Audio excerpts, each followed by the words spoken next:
Morning student, let's continue our chapter, that is what is democracy and why democracy. First feature, we have read that in a democracy the final decision making power must rest with those elected by people. Democracy में जो final making power must rest with those elected by the people, means कि जो elected by the peoples हैं, जो representatives होते हैं, वो democracy का जो फाइनल डिसीजन मेकिंग पावर उन्हीं के पास होता है. मस्ट रेस्ट उनके पास होते हैं जो इलेक्टेड बाय पीपल्स रहते हैं, जो हमारे द्वारा चुने गए हुए रहते हैं लोग, उनके पास इसमें पावर लेने की या फाइनल डिसीजन मेकिंग पावर होता है डेमोक्रेसी का. And we have read a simple definition of democracy also, that democracy is a form of government in which the rulers are elected by the people. In which the rulers are elected by the people. Let's start our second feature. First feature, in a democracy, the final decision making power must rest with those elected by the people. And the second is free, and next topic is free and fair electoral competition. Free and fair electoral competition means in China, elections are regularly held after every 5 years for electing the country's parliament. In China, elections are regularly held after every 5 years for electing the country's parliament, called country's parliament, called Kavanguo, Renmin and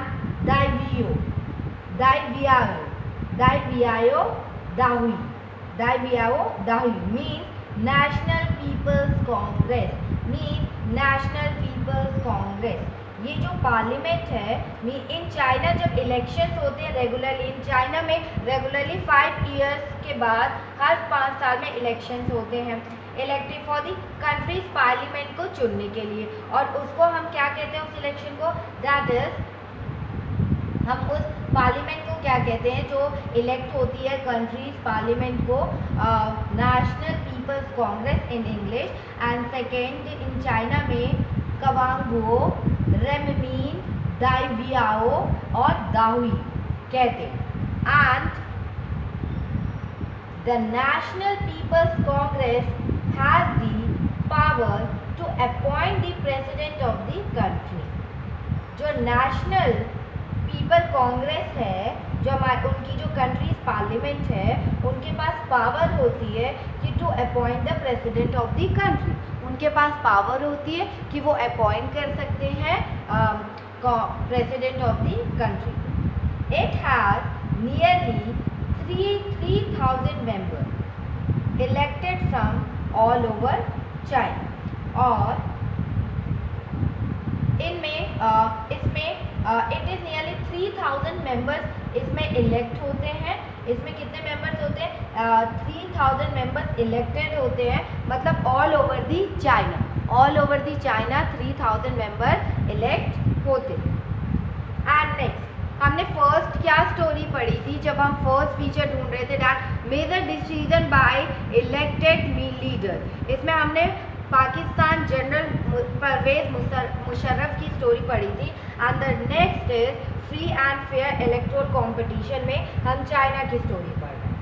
and some members are elected by the army, कुछ members army से elect होते हैं. And before contesting election, a candidate needs the approval of the Chinese Communist Party. चुनाव लड़ने से पहले means कि contesting election से पहले कैंडिडेट को किससे अप्रूवल लेना पड़ता था? चाइनीज कम्युनिस्ट पार्टी से अप्रूवल लेना पड़ता था, चाइनीज कम्युनिस्ट पार्टी से। And only those who are members of the Chinese community party और 8 smaller parties allied to it were allowed to contest election held in 2002-2003.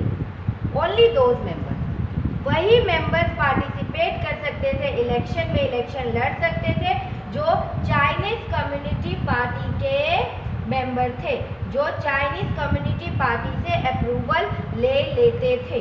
And 2002 and 2003 में means कि you can say कि only those who are members of the Chinese Communist Party, जो Chinese communities party से approval ले रहे थे, उनके member थे, वही इलेक्शन लड़ते थे। और 8 स्मॉलर पार्टीज अलाइड, और 8 स्मॉलर पार्टीज भी वहाँ पे थी अलाइड टू इट, वो अलाउड, उन लोगों को भी 8 स्मॉलर पार्टीज को भी अलाउ किया गया था इलेक्शन कंटेस्ट, इलेक्शन 2002 और 2003 में इलेक्शन कंटेस्ट करने के लिए, मीन्स की इलेक्शन लड़ने के लिए। And the government is always form by the communist party, जो गवर्नमेंट हमेशा किसकी गवर्नमेंट वहाँ पे बनती थी?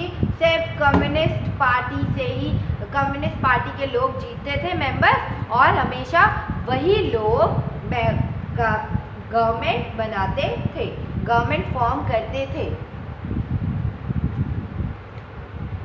And since it's independence in 1930, since its independence in 1930, Mexico holds election after every 6 years to elect its president. Since its independence, Mexico कब आज़ाद हुआ था? 1930 में। मेक्सिको 1930 में आज़ाद हुआ, इंडिपेंडेंस उसे मिला। फिर मेक्सिको हमेशा आफ्टर 6 इयर्स में ही इलेक्शन करता था। आफ्टर 6 इयर्स में इलेक्शन वहाँ पर होते थे, और किस लिए होते थे? प्रेसिडेंट को सेलेक्ट करने के लिए, to elect its president and the country. But in China में 5 इयर्स में इलेक्शंस होते थे, और 5 इयर्स में इलेक्शंस होते थे तो हमेशा कौन जीतता था? Communist party, to elect its president. And लेकिन मैक्सिको में 6 इयर्स में इलेक्शंस होते थे टू इलेक्ट इट्स प्रेसिडेंट के लिए। The country has never been under a military or dictators rule. जो मैक्सिको कंट्री थी वो कभी भी किसी भी मिलिट्री और डिक्टेटर रूल के अंडर में नहीं आए, किसी भी मिलिट्री और डिक्टेटर रूल के अंडर में नहीं आए। जैसे हमने परवेज़ मुशर्रफ का पढ़ा था, तो परवेज़ मुशर्रफ में क्या था कि हम लोगों को पाकिस्तान को आर्मी के अंडर में आना पड़ा था। And you can say dictator rules मतलब तानाशाही, कि जो हम चाहे वो करें, और एक पर्सन रहता है जो ऑल ओवर इंडिया का तानाशाह रहता है, डिक्टेटर रहता है, जो बोलता है उसी का लास्ट डिसीजन माना जाता है। But until 2000 every election was won by a party called PRI, institutional revolutionary party. Means 2000 तक मतलब 2000 तक जितने भी इलेक्शंस हुए सब में PRI ही जीती है। Means Institutional Revolutionary Party, Institutional Revolutionary Party ही जीती है। And opposition party did contest election but never manage to win. Opposition party भी रहती है बट वो कभी भी नहीं जीत पाई,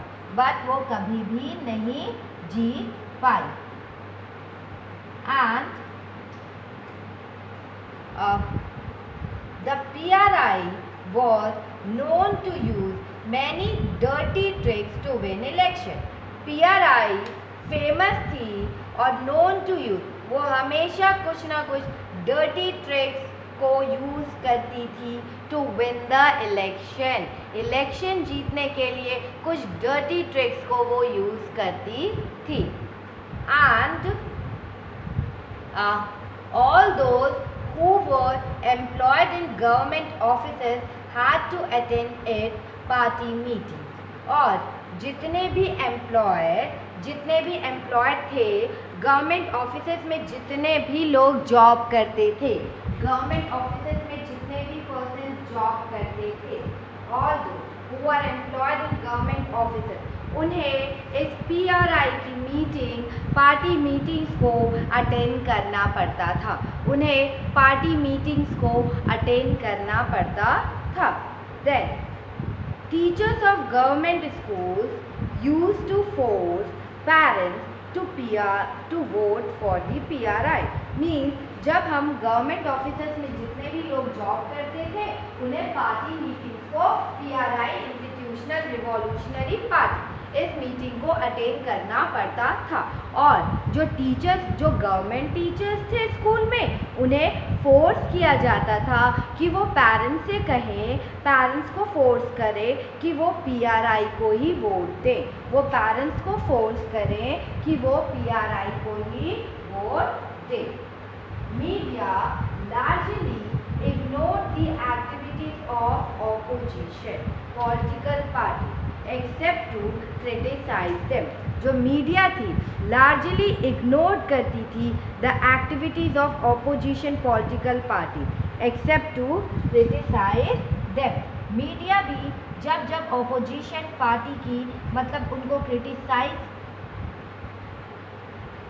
हमेशा मीडिया भी उन्हें क्रिटिसाइज नहीं करती थी और हमेशा उनकी एक्टिविटीज़ को इग्नोर करती थी. उनकी एक्टिविटीज़ को भी इग्नोर करती थी और उन्हें क्रिटिसाइज भी नहीं करती थी. And sometimes the polling booth were shifted from one place to another in the last minute, which made it difficult for people to cast their votes. Sometimes क्या होता था, पोलिंग बूथ को लास्ट मिनट पे ही एक place से दूसरी जगह transfer कर दिया जाता था और इसके कारण डिफ़िकल्ट, मतलब कई पर्सन्स को डिफ़िकल्ट होता था वोट कास्ट करना. और जब वोट कास्ट करना डिफ़िकल्ट होगा, मीन कि अगर यहाँ पे आप मुंगेरा में वोट कास्ट करने जा रहे हो लेकिन पोलिंग बूथ को उठा के अगर सिविलाइज कर दिया जाए तो दैट टाइम आपको पता है वोटिंग जब होती है तो कोई भी गाड़ी नहीं चलती, तो आप वोट कैसे करने जाओगे.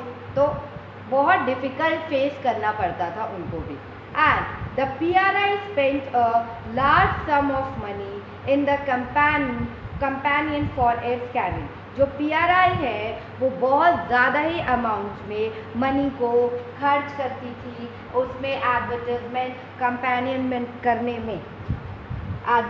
करने में बहुत ज़्यादा ही खर्च करती थी कि कैसे कैसे वोटिंग होगा, होल्डिंग कैसे लगेगी. And should we consider the elections described above as examples of people electing their rulers?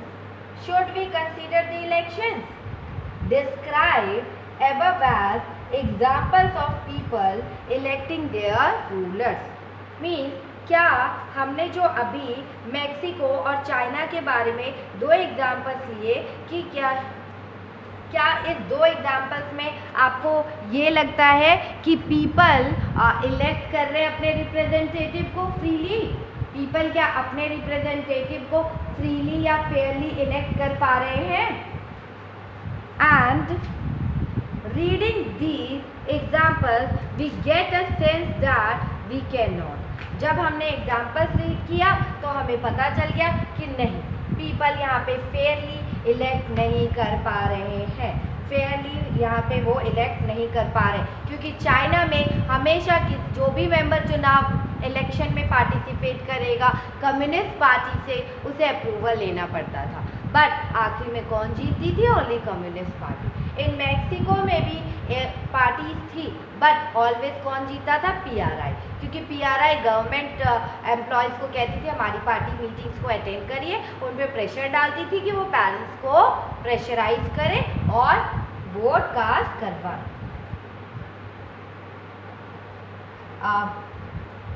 Reading this examples we get a sense that we can not. इस एग्जाम्पल को पढ़ने के बाद हमें पता चल गया कि रूलर सेलेक्ट नहीं कर सकते अपने रिप्रेजेंटेटिव को फ्रीली और fairly. And there are many problems here, बहुत सारी प्रॉब्लम्स हैं। In China the election do not offer the people any serious choice. China में तो आपको कुछ ऑफर ही नहीं मिल सकता कि आप किसी और मेंबर को सेलेक्ट कर पाए। Means election do not offer the people any serious choice, वहाँ नहीं मिलता। And they have to choose the ruling party and the candidate approved by it. आपको उन्हीं पार्टी को चुनना पड़ता है जो ऑलरेडी रूलिंग पार्टीज है, या उनकी पार्टीज में उन्होंने किस कैंडिडेट को इलेक्ट किया है उसको आपको सेलेक्ट करना पड़ता है। The candidate approved by it, जो कैंडिडेट को उन्होंने अप्रूव किया है तो आपको उन्हें फिर सेलेक्ट करना पड़ता है, वोट करना पड़ता है। And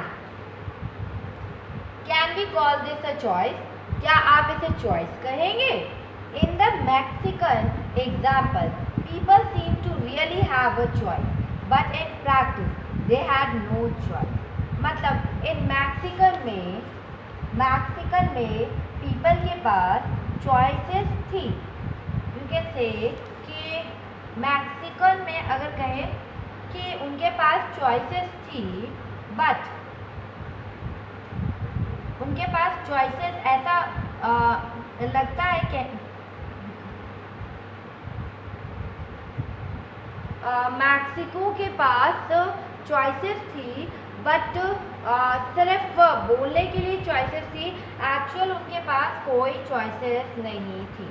you can see in Mexican example people seem to really have choice, but in practice they had no choice. उनके पास चॉइसेस थी, बट प्रैक्टिस में उनके पास कोई चॉइसेस नहीं। There was no way the ruling party could be defeated, even if people were against it. These are not fair elections. Means कि किसी भी तरह वहाँ पर there was no way, कोई भी वे नहीं था कि आप रूलिंग पार्टी को हरा सके। मतलब कोई भी नहीं था कि आप रूलिंग पार्टी को हरा पाए। इफ़ पीपल व मतलब अगर पीपल अगेंस्ट भी है तब भी आप रूलिंग पार्टी को हरा नहीं सकते थे। और यू कैन से कि वहाँ पे फेयर इलेक्शन नहीं होते थे, fair. We can thus add second feature. अब हम second feature to our understanding of democracy, अब हम ऐड करने जा रहे हैं अपने सेकेंड फीचर को, जो कि हम डेमोक्रेसी में ऐड करेंगे उसकी डेफिनेशन में। That is what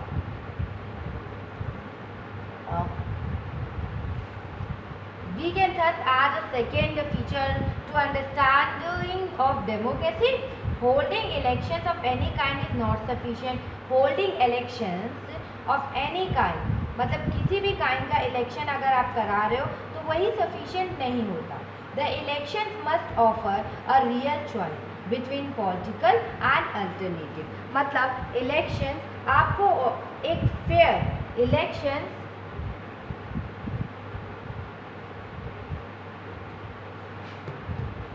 the elections must offer a real choice between political, मतलब इलेक्शंस जो होते हैं उसमें आपको पीपल्स को ऑफ़र मिलना चाहिए कि वो एक पार्टी को चुने या उसके अल्टरनेटिव्स को सेलेक्ट करें, ये ऑफ़र मिलना चाहिए। And it should be possible for people to use this choice to remove the existing rulers. And it should be, लोगों के पास ये चॉइस होनी चाहिए कि वो शासक को, मतलब ये चॉइस होनी चाहिए कि वो रूलर को या एग्जिस्टिंग रूलर को हटा सके। लोगों के पास ये चॉइस होनी चाहिए कि वो एग्जिस्टिंग रूलर को उसके प्लेस से रिमूव कर सके, मूव कर सके। एंड इफ दे विश तो अगर वो चाहें तो उनको रिमूव कर दें। So a democracy must be based on a free and fair election where those currently in power have a fair chance of losing, that is democracy में क्या कहा गया, सेकेंड फीचर हमारा क्या है, जो डेमोक्रेसी है मस्ट बी, डेमोक्रेसी बेस होना चाहिए फेयर, फ्री और फेयर इलेक्शन। आपको पूरी तरह से छूट हो कि आप किसको सेलेक्ट करते हो और कैसे सेलेक्ट करते हो। बट यहाँ पे क्या था कि जो PRI मैक्सिको की टीम थी वो डर्टी ट्रिक्स अपनाती थी, दैट फेयर इलेक्शन वहाँ होते ही नहीं। And where those currently in power have a fair chance of losing, means कि fair और free और fair इलेक्शन होने चाहिए, फ्री और फेयर इलेक्शन होने चाहिए, और जिससे के कारण जो करेंटली रूलिंग पार्टी है, या मतलब सबको चांस मिलना चाहिए, और करेंटली रूलिंग जो पार्टी है उनको भी मीन्स कि उन्हें भी एक अंदर से डर होना चाहिए, अगर हम वर्क नहीं करेंगे तो हम इस वोटिंग में हार जाएंगे। And fair chance of losing, उन्हें भी एक मतलब फेयर चांस इस वोट में होना चाहिए, उन्हें भी एक होना चाहिए कि हाँ अगर वो नहीं करते ऐसा तो वो भी हार जाएंगे। And we shall find out more, हम चैप्टर 4 में, आई थिंक चैप्टर 3 में इसके बारे में ज़्यादा पढ़ेंगे। नेक्स्ट टॉपिक इज मीन्स कि इसका जो फीचर था, जो फर्स्ट फीचर था, that is in a democracy the final decision making power must rest with those elected by the people. Means कि हमारी जो फर्स्ट फीचर थी उसमें था कि जो हमने जिन रिप्रेजेंटेटिव को इलेक्ट किया है उनके पास पावर होनी चाहिए डिसीजन मेकिंग की, और सेकंड था हमारा फीचर फ्री और फेयर इलेक्ट्रोल कंपटीशन इलेक्शंस होने चाहिए, जिसके कारण दूसरी पार्टियों को भी लगे कि हाँ हम लूज़ कर सकते हैं अगर हम कोई वर्क नहीं करेंगे। And our third topic is 1 person 1 vote 1 value, 1 person 1 vote 1 value। Our next topic is 1 person 1 vote 1 value. In the previous 1 person 1 vote 1 value means कि in the previous we read about how the struggle for democracy was linked to the demand for universal adult franchise। मतलब हमने previous में पढ़ा था कि जो democracy है वो कैसे रिलेटेड है हमारे, मतलब कैसे लिंक करती है to the demand for universal एडेड फ्रेंचाइज की डिमांड के लिए, यूनिवर्सल एडेड फ्रेंचाइज की डिमांड के लिए कैसे लिंक करती है। And this principle has now come to be accepted almost all over the world, और ये principle all over the world सब लोग एक्सेप्ट कर रहे हैं। And yet there are many instances of denial of equal rights to vote, equal rights to vote, और means कि कई पर्सन को अभी भी वोट कास्ट करने नहीं दिया जाता है। Let's take a example.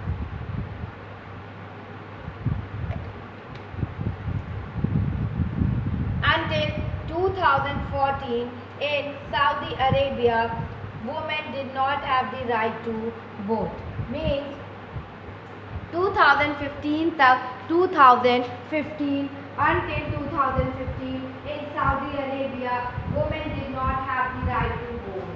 Means 2015 तक वुमेन के पास वोटिंग राइट नहीं था, वुमेन के पास वोटिंग राइट नहीं था। और कहाँ वुमेन के पास वोटिंग राइट नहीं था, वो सऊदी अरेबिया में नहीं था।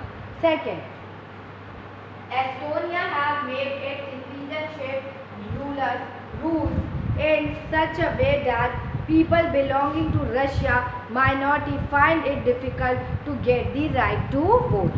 Find it difficult to get the right to vote. Means and Estonia ने अपनी सिटीजनशिप, एस्टोनिया ने अपनी सिटीजनशिप ऐसे रूल से बनाई थी सच ए वे दैट जो पीपल बिलोंग करते थे रशियन माइनॉरिटी से, उन्हें डिफ़िकल्ट होता था to get to right the vote.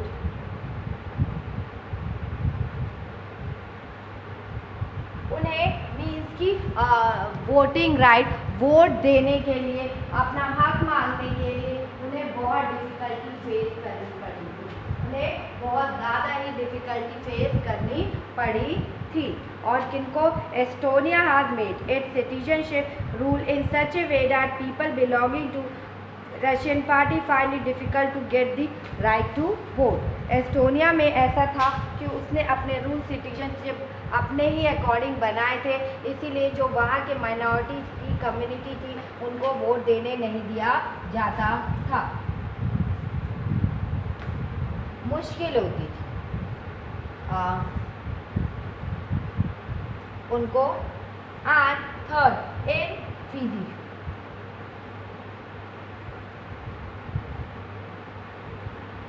in Fiji the electoral system is such that the vote of an indigenous Fiji has more value than that of an Indian part। जो Fiji है वो जो electoral system है is such that the vote of an indigenous Fiji has more value than that Indian Fijian से जो Fiji है, Fiji की जो इलेक्शन सिस्टम है वहाँ के जो फिजी का जो इलेक्शन सिस्टम है वहाँ के जो लोकल लोग हैं उनको इम्पोर्टेंस दी जाती है, मतलब वोटिंग कास्ट को इम्पोर्टेंस दी जाती है।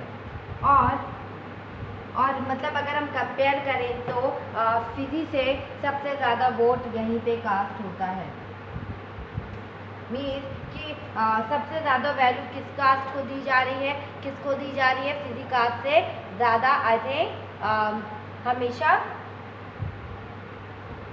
फिजी कास्ट से हमेशा इंडियन को इसमें वैल्यू दी जा रही है, उनके वोटिंग कास्ट को इसमें वैल्यू दी जा रही है। And democracy is based on a fundamental principle of political equality. जो डेमोक्रेसी है वो fundamental principle to political equality. जो डेमोक्रेसी है उसमें क्या होता है, ये बेस्ड होती है fundamental principle of political equality और फंडामेंटल प्रिंसिपल पे हमेशा बेस्ड रहती है। That give us the third feature of democracy, means कि ये हमें थर्ड फीचर देता है डेमोक्रेसी का। What is our third feature? In a democracy, each adult citizen must have one vote and each vote must have one value. Means कि in a democracy, the person has right, one person, one vote and one value. And that is, in a democracy, each adult citizen must have one vote, मतलब each जितने भी adult citizens हैं उनके पास one vote cast करना, one vote have one vote and each vote must have one value, one vote. और जो one vote है उन सब की कोई ना कोई एक वैल्यू है। ईच पर्सन, सब पर्सन की उस एक वोट में अपनी ही वैल्यू है। एम्बिशन, इसके बारे में भी हम चैप्टर 3 में पढ़ेंगे।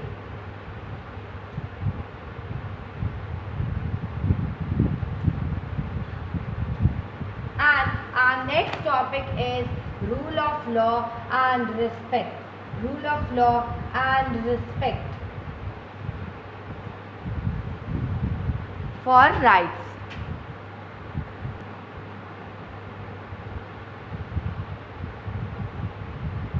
Rule of law and respect for rights. Zimbabwe attained independence from white minority rule in 1980.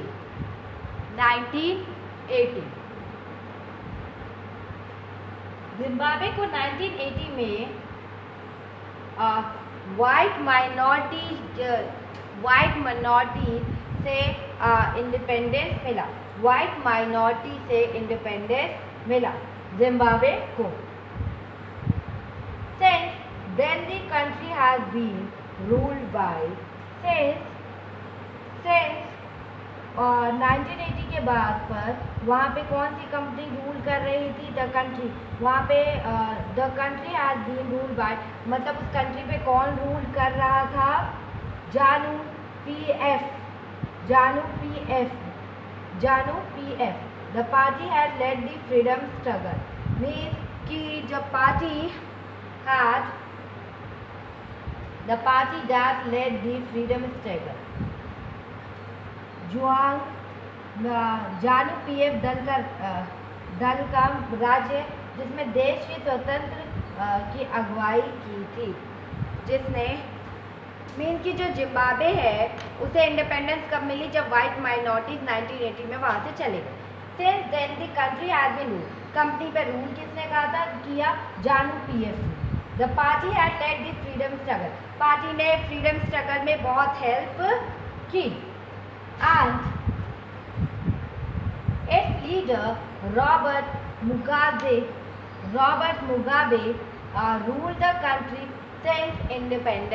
ruled the country since independence,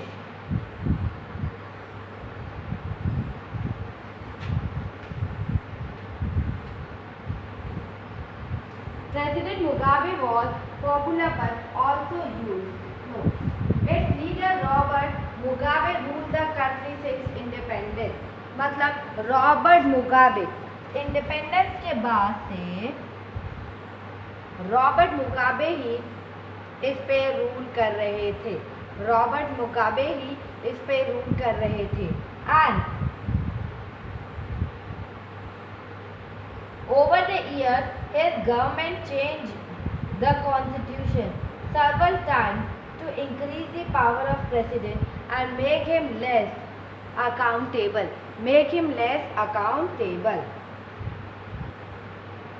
Means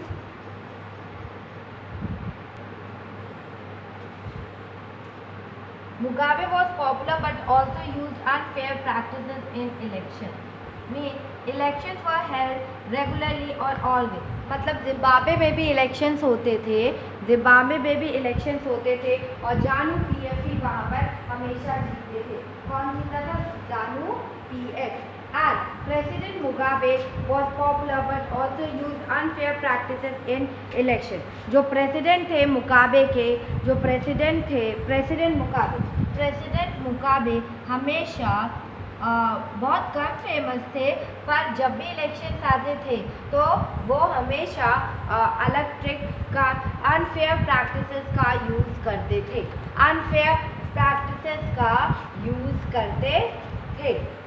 and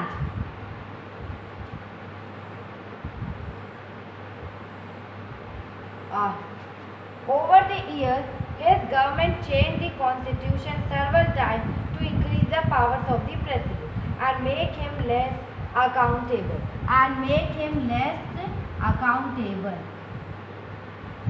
Means कि क्या हुआ?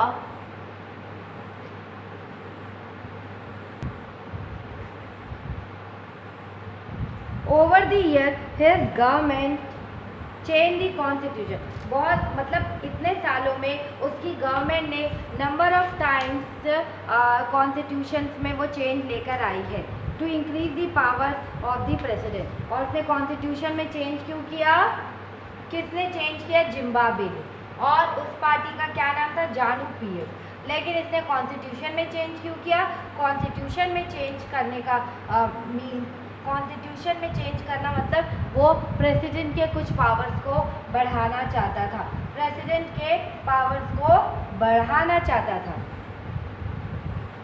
And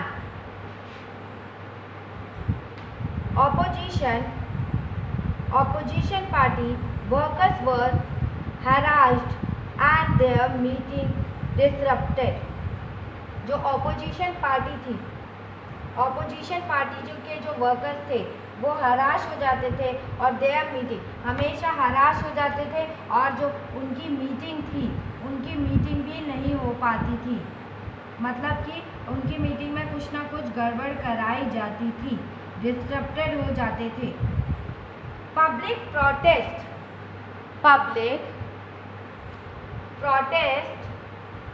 and demonstrations against the government were decided illegal means कि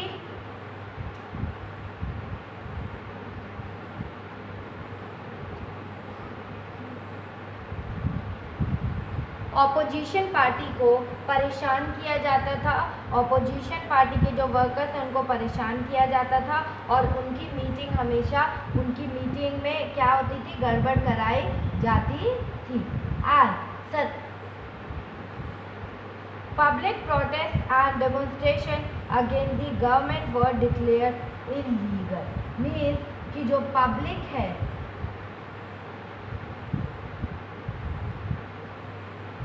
जो public protest and demonstration against the government वो declared easy, मतलब अगर आप government के खिलाफ मूवमेंट करोगे, प्रोटेस्ट करोगे, तो आपको क्या कह दिया जाएगा, मीन्स कि अगर आप गवर्नमेंट के सामने प्रोटेस्ट करोगे, डिमॉन्स्ट्रेशन करोगे अगेंस्ट द गवर्नमेंट उनके सामने, तो ये गवर्नमेंट ने क्या कहा, अगर आप ऐसा करते हो तो आपको पनिशमेंट दी जाएगी, आपको पनिशमेंट, ये इलीगल है। And there was a law that limited the right to criticize the president, एक ऐसा कानून भी था, मतलब जो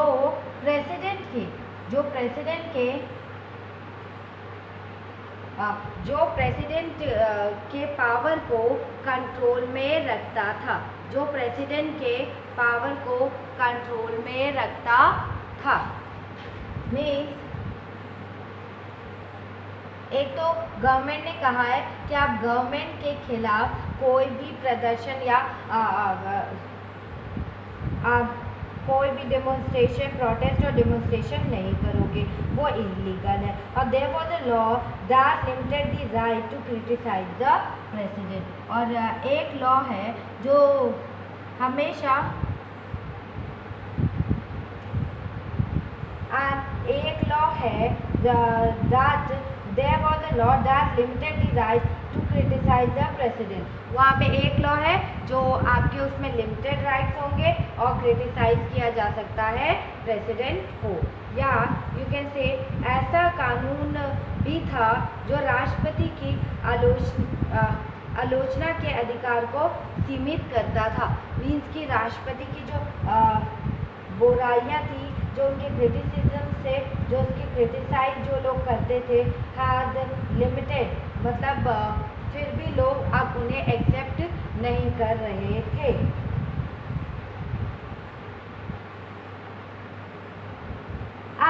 television and radio were controlled by the government and gave only the ruling party version, मतलब टेलीविज़न और रेडियो सब उस पार्टी के जानू पीएफ के अंडर में थे, तो उन्होंने कहा था कि आप कोई भी नेगेटिवली चीज़ नहीं शो करोगे। And there were independent newspaper, but there were independent newspaper, but the government harassed those journalists who sent against it, मतलब कुछ इंडिपेंडेंट न्यूज़पेपर भी है, लेकिन गवर्नमेंट उन्हें भी परेशान करने लगती है, और गवर्नमेंट ने साफ से कह दिया है कि गवर्नमेंट ने कहा, but the government harassed those, उसने उनको समझाया कि those journalist who went against it, जो भी हमें हराश करेगा, हम उस कैंडिडेट को, मीन्स की उस जर्नलिस्ट को, मतलब गवर्नमेंट ने कहा अगर तुम हमारे वर्क में आओगे, परेशान करोगे, लोगों को सच्चाई दिखाओगे, तो हम तुम्हें परेशान करेंगे। हम आपको परेशान करेंगे। And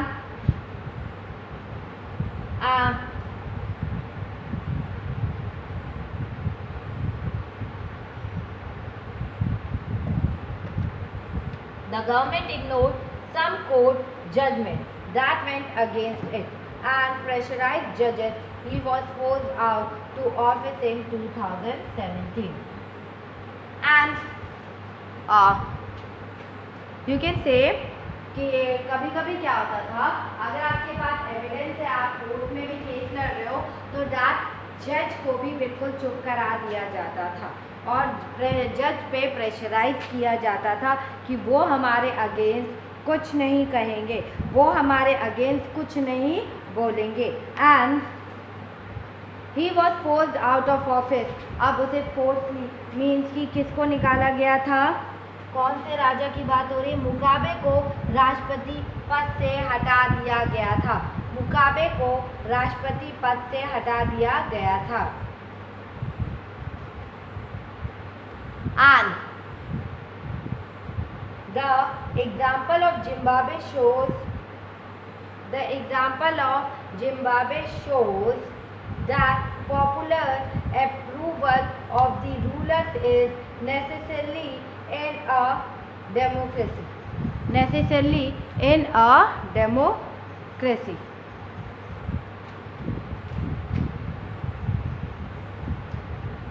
And the example of Zimbabwe shows that popular approval of the ruler is necessary in democracy. Zimbabwe का एग्जाम्पल देखने के बाद आप कह सकते हैं जो रूलर्स हैं, मतलब कि जो हमारे जो ये शो करता है popular approval of the ruler, मतलब approval of the ruler is necessary in